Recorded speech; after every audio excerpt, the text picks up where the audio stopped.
of personal privilege because the President of the United States tonight decided to attack you directly on his social media account. I don't have it in front of you. There were some very ugly words in front of me used about you. You may have seen it. But what is your response to Donald Trump? One of the things he said is, you don't understand this tax bill, and you never will.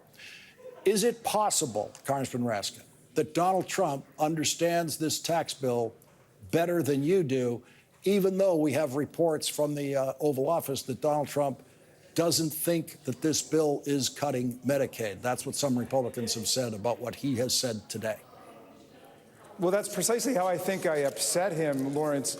I simply said, if the president is lecturing the Republicans that they should never touch Medicaid or Medicare or Social Security, he clearly does not know what's in his own bill.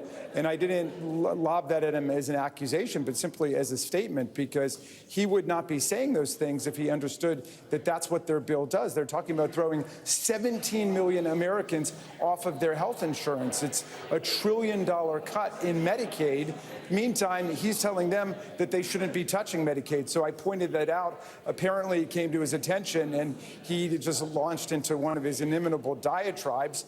I suppose I don't mind being called a loser several times by Donald Trump, given that he's our only president who has lost the popular vote for president in 2 different elections. And the last time, when he lost by more than 7 million votes to Joe Biden, it upset him so much that he incited an insurrection against the Constitution, against his own vice president, and against the Congress of the United States.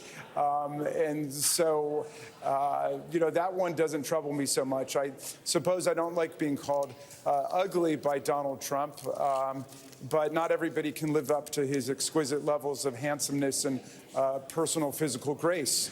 And so that I would consider myself probably in the large majority of American men who simply can't live up to the exquisite standards that he set and his extraordinary popularity with American women.